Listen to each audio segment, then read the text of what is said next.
Garuthara Mahasangharatne Navasarai, Honorable Minister of Higher Education, Honorable Member of Parliament, Admiral of the Fleet Vasantha Karanagoda, Marshal of the Air Force Roshan Gunatilaka, Chancellor of the Kotelawala Defence University, Admiral Dasandagiri, Vice Chancellor, Air Vice Marshal Sagara Kotakadeniya,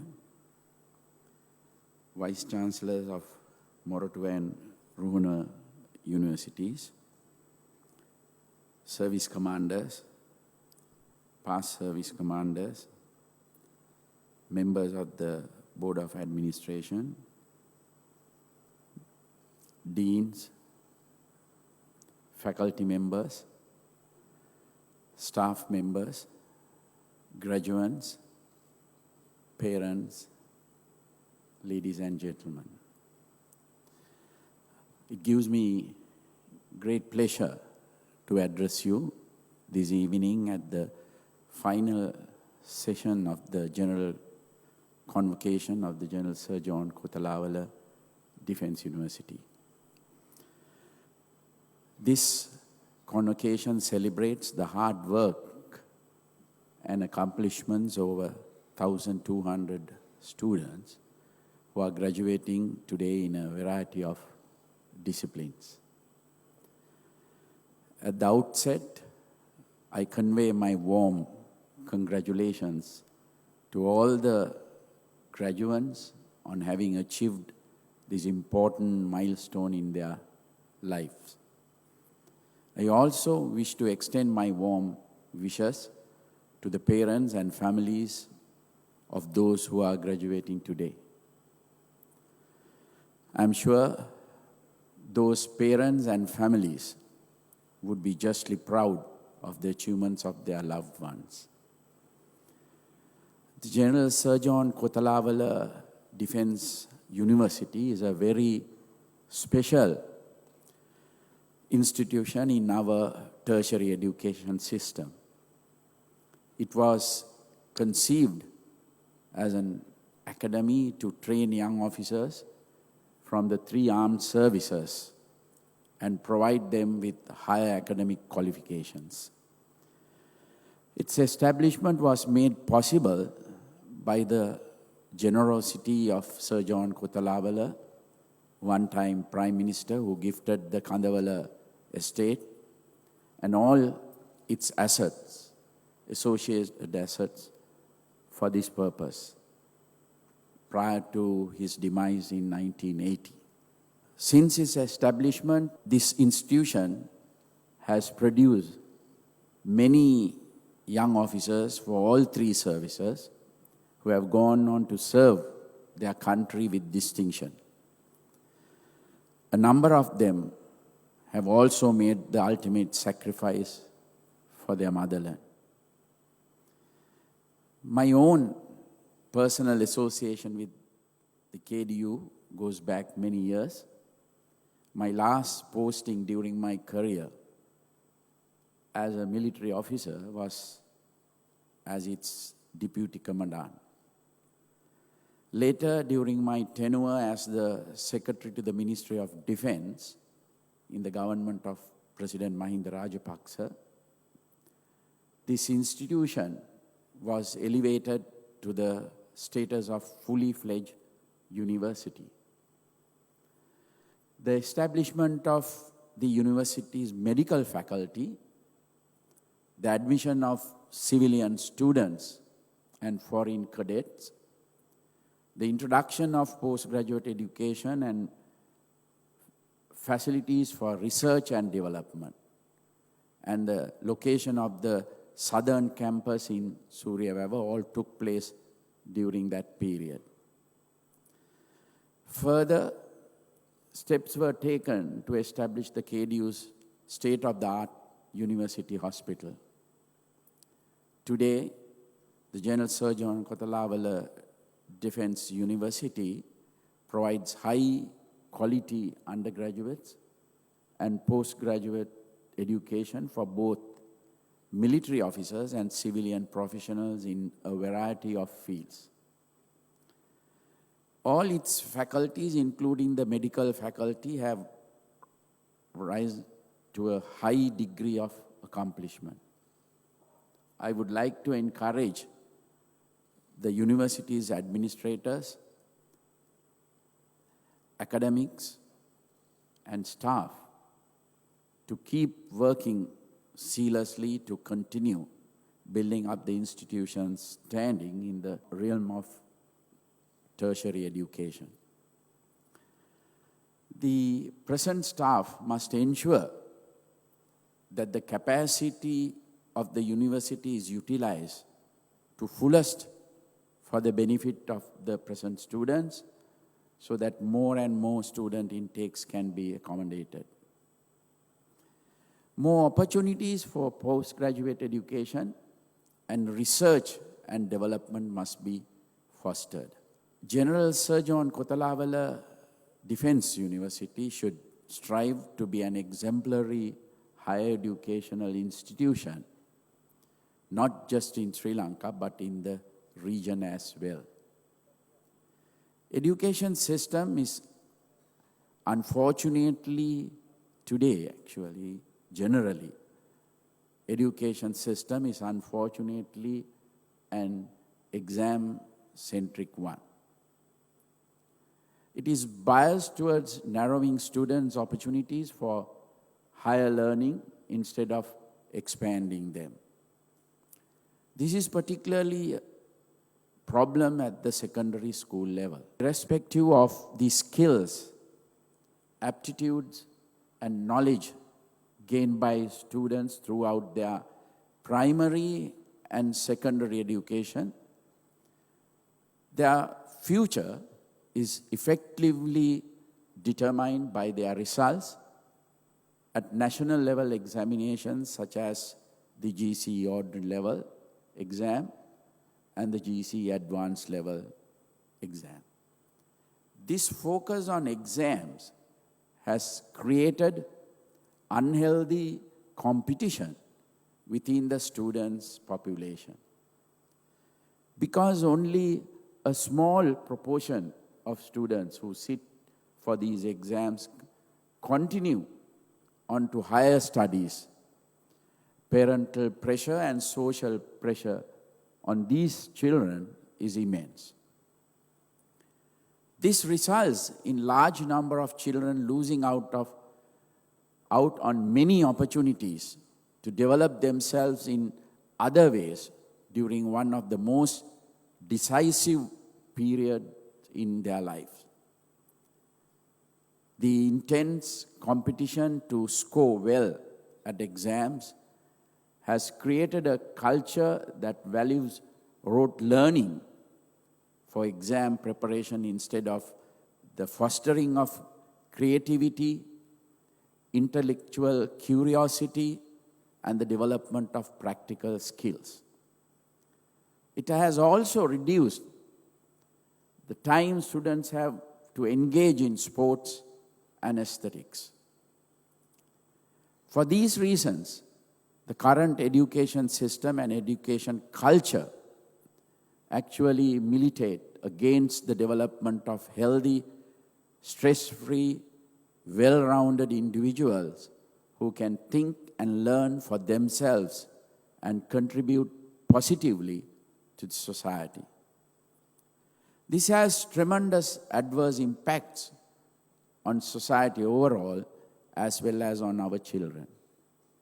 It is important to remember that all children are not alike.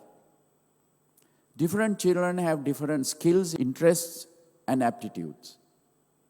Unfortunately, all too often, schools and parents force their children to pursue fields of study that the children themselves are not interested or even suited for. This will result in their not enjoying their education and their future careers, and may result in their having a much lower quality of life. To prevent this, it is essential that the education system becomes truly student-centric. It must recognize that every student is unique and the different pathways should be made available to them.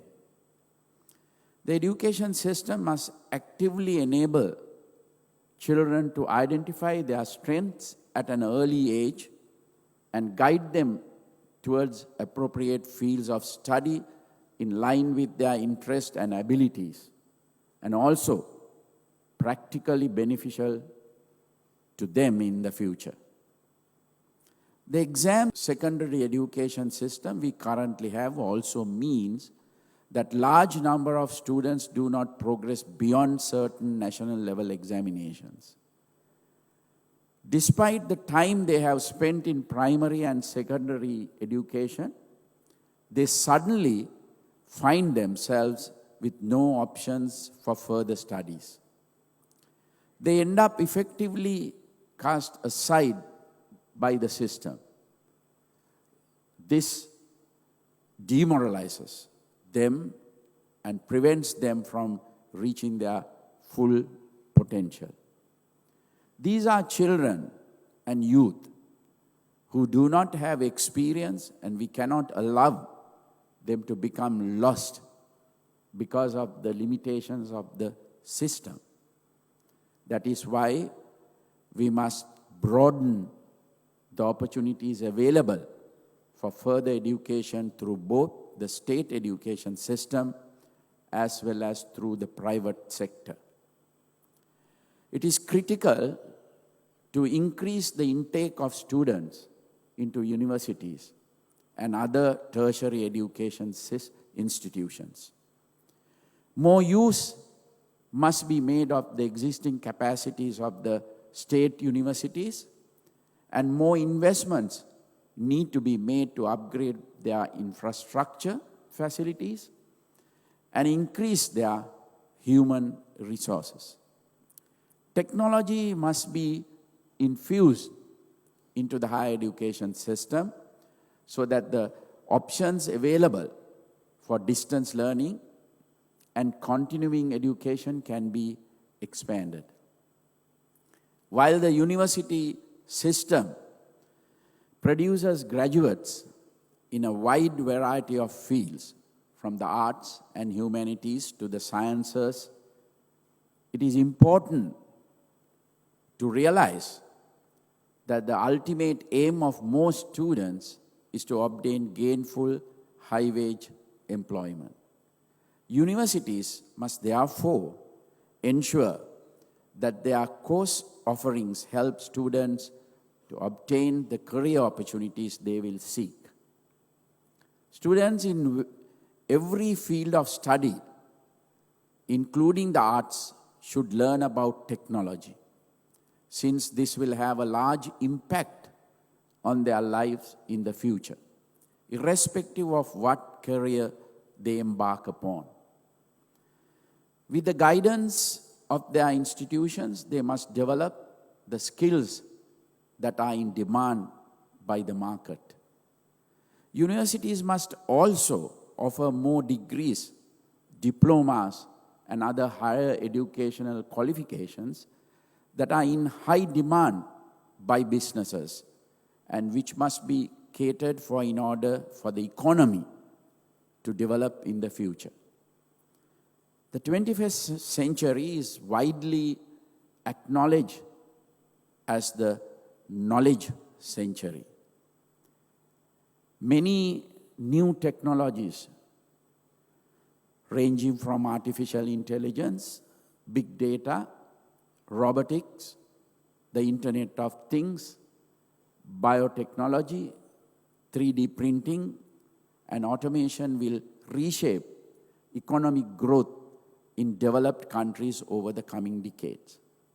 Even though Sri Lanka is still a developing nation, we must try to grasp the opportunities presented by such transformative technologies by adopting them early.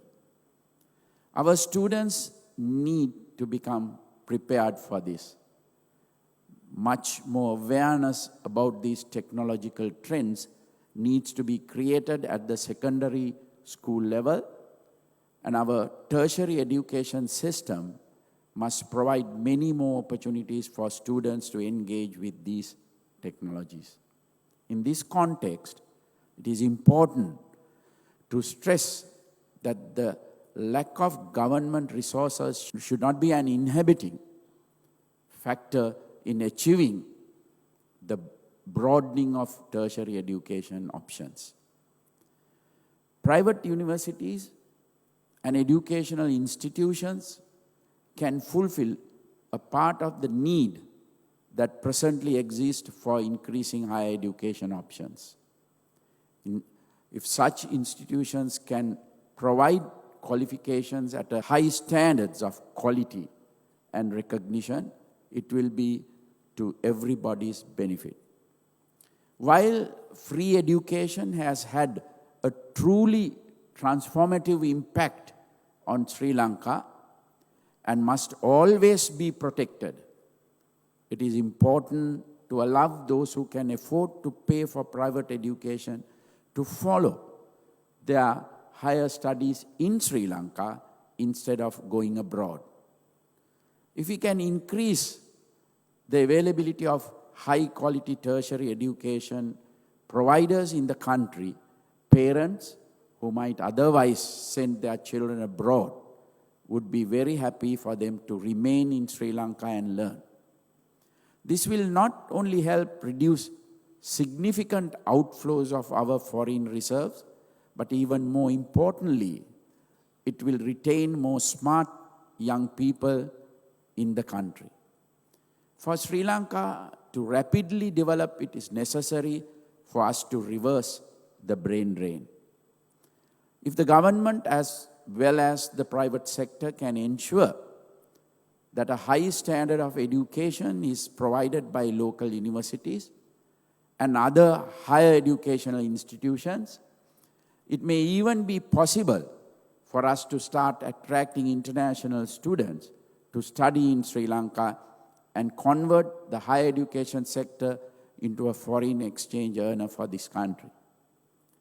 To facilitate this, we must ensure that the position our universities occupy in global ranking system increase significantly in time to come by allowing them more freedom to chart their own course as respected institutions of higher learning.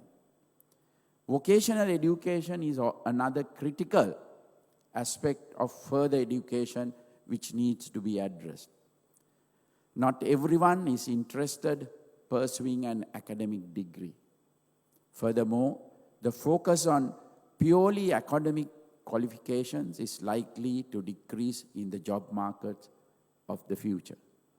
Some of the world's leading companies, including advanced technology companies such as Google, Apple, IBM, and Tesla, no longer require job applicants to possess academic degrees. Instead, they require applicants to have demonstrable skills and abilities that will be relevant to their work. By following courses that focus on skills development, including specific skills that will be useful in specific work environments, young people will be able to improve their future prospects considerably. The options available for such skills development locally needs to be improved. At the same time, the quality of existing vocational educational institutes and technical colleges must be improved in line with global standards. There is a great demand locally and abroad for qualified workers in a variety of fields. Institutions that provide such training need to be upgraded to a high level of quality.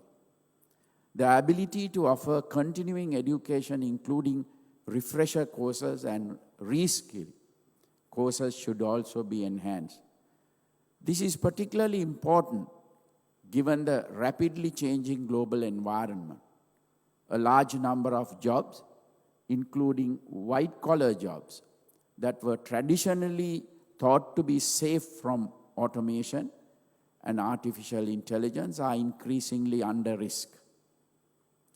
As technology advances, more and more, the ability that people have to change careers midstream needs to be improved. As such, it is very important for more higher educational institutions to provide continuing education options such as online education, weekend education, and open learning, so that those who are already employed can acquire new knowledge and skills without disruption to their work. By increasing the skills base we have in the country through vocational and industrial training, we will be able to increase the productivity, efficiency, and earning capacity of our workforce and more rapidly develop as a nation. As outlined in my policy statement, Vistas of Prosperity and Splendor policy document, which has now been endorsed as the policy document of the government, we have ambitious plans to effect the reforms that are required in the education sector from preschool through to the tertiary level. We will work hard to ensure that the desired uplift in quality and effectiveness of the education sector take place. This is a considerable challenge, but one that can be met with a concerted effort. I invite all stakeholders in the education sector to work together with us in a positive spirit so that we can achieve these reforms for the betterment of our future generations and our Sri Lanka. Thank you. Thank you very much. Good evening.